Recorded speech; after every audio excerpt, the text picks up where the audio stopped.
కుప్పంలో చంద్రబాబు 3 రోజుల పర్యటన ముగిసింది. పార్టీ శ్రేణుల్లో జోష్ నింపుతూ ప్రత్యర్థుల్ని హెచ్చరిస్తూ గతానికి భిన్నంగా ఈసారి కుప్పంలో చంద్రబాబు పర్యటన సాగింది. ఎన్నికలను క్యాడర్ను సిద్ధం చేయడమే కాకుండా 100 రోజుల టార్గెట్ ఫిక్స్ చేశారాయన. జైలు నుంచి వచ్చిన తర్వాత తొలిసారి కుప్పంలో పర్యటించారు టీడీపీ అధినేత చంద్రబాబు. 3 రోజుల పాటు కుప్పాన్ని చుట్టేసిన ఆయన రోడ్ షోలు, కార్నర్ మీటింగ్లు నిర్వహించి నియోజకవర్గానికి హామీల వర్షం కురిపించారు.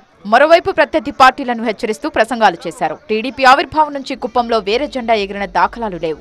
ఇప్పుడు ఎవరైనా తోక జాడిస్తే కట్ చేస్తా అని హెచ్చరించారు చంద్రబాబు. రోజులు గంటలు లెక్క పెట్టుకోండి, 100 రోజులే. ఈ నియోజకవర్గంలో తోక తిప్పితే తోక కట్ చేస్తాను తప్ప ఎవరిని వదిలిపెట్టాను. ఇది తెలుగుదేశం పార్టీ గడ్డ.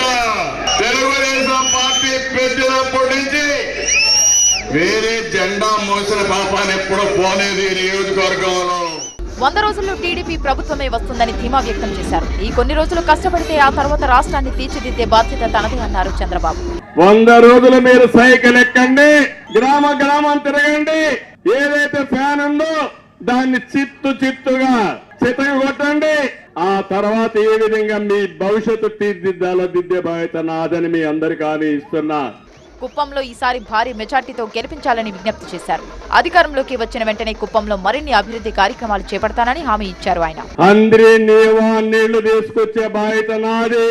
ఇది కాకుండా వాణిజ్య పంటలు పండిస్తాం, మార్కెట్ వ్యవస్థ ఎస్టాబ్లిష్ చేస్తాం, ప్రాసెసింగ్ యూనిట్లు పెడతాం. వాణిజ్య పంటలన్నిటికీ ఒక మార్కెట్ యార్డ్ పెట్టి ఇక్కడి నుంచి ఎగుమతులు ఏ విధంగా చేయాలో చేస్తాం.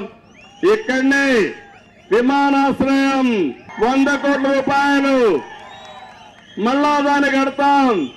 కట్టి మీరు ప్రయాణానికి వెళ్ళాలన్నా, లేకపోతే కార్గో పెట్టి మీరు పండించిన పంటలు ప్రపంచం మొత్తం పంపించాలన్నా ఏర్పాటు చేసే బాధ్యత తెలుగుదేశం పార్టీ తీసుకుంటాం.